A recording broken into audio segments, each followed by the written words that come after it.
반갑습니다. 송주준입니다. 강선우에 대한 이슈가 굉장히 좀 재밌게 흘러가고 있습니다.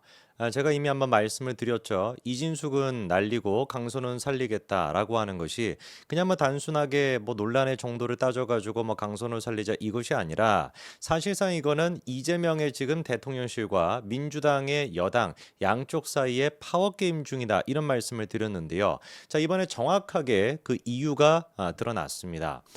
벌써부터 뭐 얘기가 나오고 있습니다만 요번 주 금요일 날 뉴스토마토를 통해 가지고 굉장히 중요한 기사가 단독으로 나온다라고 하죠. 근데 그 단독 기사의 내용이 다른 사람이 아니라 김병기와 관련된 내용인데 이 김병기가 이번에 우상호 정무수석에 나와 가지고 했던 얘기와 정확하게 또 이야기가 일치한다라는 거거든요. 한번 좀 봐야 되겠죠. 도대체 어떤 식으로 강선우 이슈를 두고 김병기가 지금 엮이는 것인지, 그리고 우상호는 지난번에 이진숙은 날리고 강선우는 살리겠다라고 발표하면서 김병기 이슈에 대해 가지고 어떤 식으로 암시를 줬던 것인지, 참 진짜 요즘 뭐 정치판을 보고 있으면 한편의 드라마를 보고 있는 것 같은데 하우스 오브 카드의 뭐 실사판이 아닌가 싶거든요. 물론 이제 그 드라마의 엔딩은 알고 계시죠, 그렇죠? 대통령이 날아가는 거 아닙니까? 이재명도 과연 그런 식으로 될지 한번 지켜봐야 되겠습니다.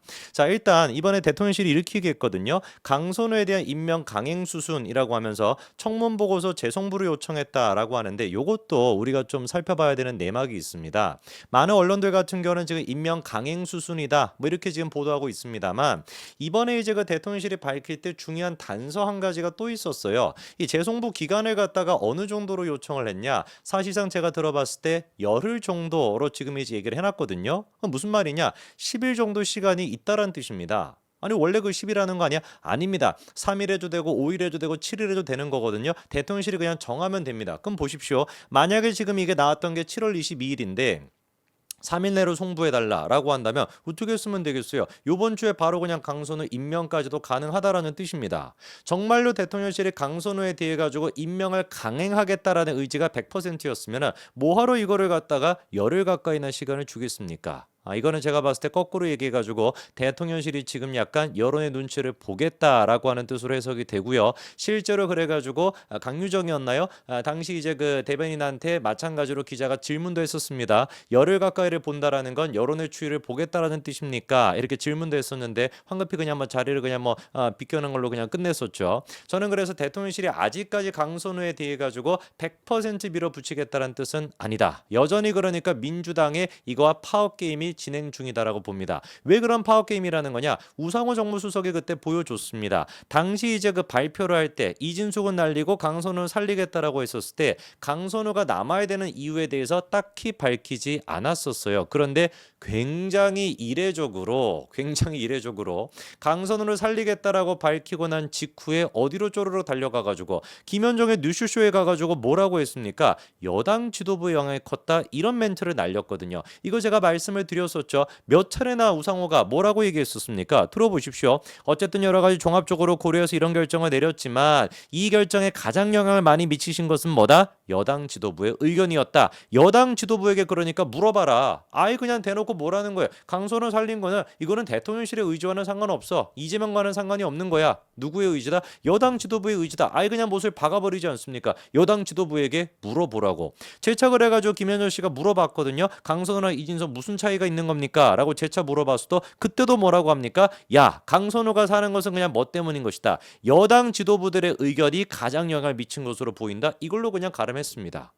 우상호가 그러니까 처음에 이제 그 공식적으로 정무수석으로 나와가지고 발표할 때는 사유를 밝히지 않았다가 이게 사유를 밝히지 않으면은 된통 누가 뒤집었을 것 같으니까 대통령실만 지금 뒤집었을 것 같으니까 실제로 이재명 같은 경우는 강소로 날리고 싶었단 말이에요. 여야 할 거 없이 모든 사람으로부터 존경받고 싶고, 그리고 이제 논란이 없는 것 자체가 사실 대통령 입장에서는 좋은 거 아니겠습니까? 지금은 여당 당대표가 아니니까. 그런 맥락 속에서 강소로 날리고 그냥 정상적인 사람을 앉히고 싶었는데 여당 지도부가 그거를 요청해가지고 내가 어거지로 그냥 한 건데 내가 된통 뒤집어쓰게 생겼으니 우리 이재명의 성격이 그 호락호락 그냥 넘어갑니까? 아니죠.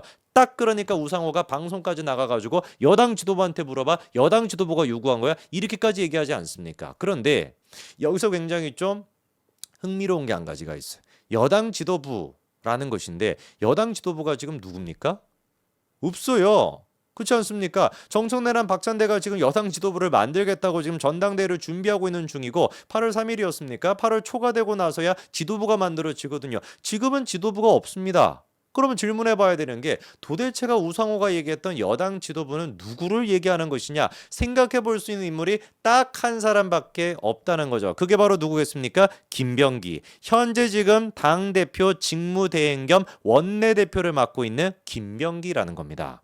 스멀스멀 지금 그래가지고 나오는 얘기가 금요일 날 뉴스토마토를 통해가지고 김병기 와이프가 마찬가지로 갑질을 했다라고 하는 게 단독 보도로 나올 거다라고 하는 얘기가 지금 파다하거든요. 그러면 딱 이게 정리가 되는 거 느낌이 오시죠? 아니 예를 들어서 강선우가 갑질 논란으로 인해 가지고 저런 식으로 낙마를 해. 그럼 민주당에서 앞으로 다 낙마할 수밖에 없겠죠. 누가? 갑질 논란이 있는 사람들은 전부 다 낙마할 수밖에 없지 않겠습니까? 하물며 본인이 아니라 와이프가 직원한테 그런 식으로 갑질했다라고 하는 게 터지게 된다면 과연 김병기의 이 정치 생명은 어떻게 될까요? 강선우가 낙마하게 된다면 김병기도 마찬가지로 낙마하게 되는, 김병기도 마찬가지로 정치 생명의 끝장이 나는 그런 결과가 나오게 되는 거예요. 그래가지고 지금 여당 지도부 김병기 쪽에서 어떻게 했다라는 거예요? 강선우에 대한 임명을 강행해야 된다라고 압박했다는 얘기가 지금 파다한 겁니다. 그래서 제가 조금 찾아보니까 놀랍게도 MBC입니다. MBC에서 이재명 정부예요. 이것도 한 달 전입니다. 한 달 전에 김병기 부인에 대해 가지고 뭐라고 폭로를 했습니까? 국정원 기조실장에게 취업 청탁을 했다라고 하면서 녹취록까지도 까버렸습니다. 당시 녹취록을 보니까 자기를 김병기 안 사람이다라고 소개하고 막 이거만 전까지 들어보십시오. 뭐라 합니까? 2년 전 우리 아들이 국정원 필기시험과 체력시험 면접에 모두 합격했는데 별의별 핑계로 검증조차 하지 않고 신원조에서 탈락시켜 젊은 사람 인생을 그렇게 망쳐놨다. 이게 무슨 뭐 국정원이 구멍가게도 아니고 국정원 원장님과 기조실장님께서 하시는 일이 의구심이 들었다. 살다가 도대체 국정원장과 기조실장을 갖다가 거론하면서 당신들 일처리 이런 식으로 해? 근데 그 이유가 뭡니까? 당신은 어떻게 저렇게 북한 간첩 못 잡아? 이것도 아니고 어떻게 감히 우리 아들을 갖다가 떨어뜨릴 수가 있어? 라는 식의 내용을 가지고 전화 통화를 걸었다라고 하는 게 이게 말이나 되는 일이겠습니까?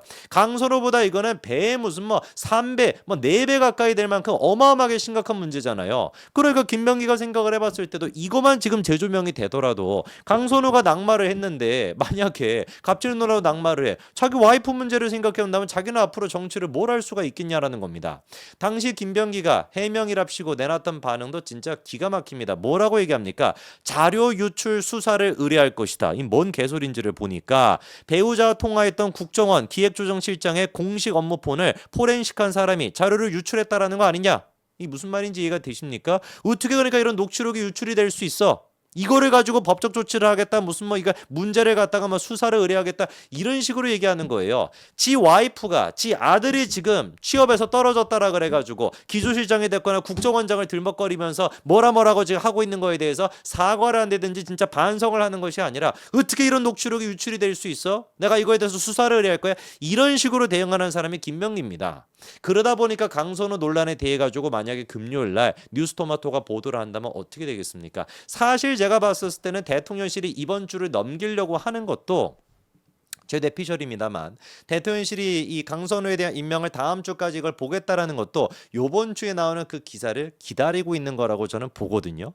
뭔 말인지 좀 이해가 되십니까? 요번 주에 기사까지 금요일날 딱 나와. 그럼 이제 뭐 딱 정리가 되잖아요. 주말 동안에 대통령이 뭐 고심에 들어갔다라고 하면서 다음 주 초 돼가지고 낙마시키는 거. 이런 수순으로 지금 제가 봤을 때 대통령은 생각하는 것 같고 여당 대표들 같은 경우는 엮여 있는 사람들 그리고 파워게임에 엮여 있는 사람들은 말도 안 되는 또 이제 개소리를 왈왈 지저대겠죠. 대표적으로 이번에 또 나오는 얘기가 뭡니까? 일반 갑질과 보좌진의 갑질은 다르다. 이게 무슨 뭐 개소리인지 문진석 원내수석 부대표가 뭐라고 합니까? 일반적인 직장 내 갑질과 보좌진과 의원 관계에 있어서 갑질은 성격이 다르다. 보좌진은 의원과 동지적 관점도 있다. 식구 같은 게 이게 식구입니까? 이게 산업이지. 지집 쓰레기를 갖다가 치워달라 하고 변기를 갖다 고쳐달라 하고 이게 무슨 뭐 동지의식. 여기 동지의식이 어떻게 나옵니까?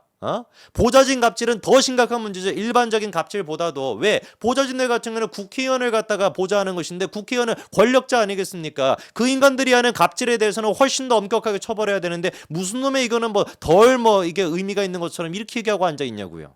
그러면서 또 이래요. 대통령실이 가족학 박사학이라는 전문성도 고민한 것 같다. 강 후보자가 개인적인 뭐 이런 자녀를 두고 있기 때문에 누구보다도 정책 공감 능력이 있다라고 판단한 것으로 보인다. 약간 그러니까 책임을 또 누구한테 떠넘기는 거예요? 대통령실한테 떠넘기고 있죠. 참 진짜 웃기는 지금 작자들 아니겠습니까? 개판도 이런 개판이 없어요. 그런데 과연 제가 얘기하는 대로 그렇게 진행이 될지 한번 지켜보자고요. 금요일 날 기사가 딱 나오고 그리고 주말 동안에 대통령이 갑자기 고심에 들어갔다 하고 다음 주에 강선을 낙마시킬지 바로 그때부터 시작해가지고 제가 보기에는 민주당이 여당으로서 이재명에 대한 견제와 이재명에 대한 비판을 시작하는 그 시발점이 될 겁니다. 참 진짜 정치가 재밌죠. 여기까지 말씀드리겠습니다. 감사합니다.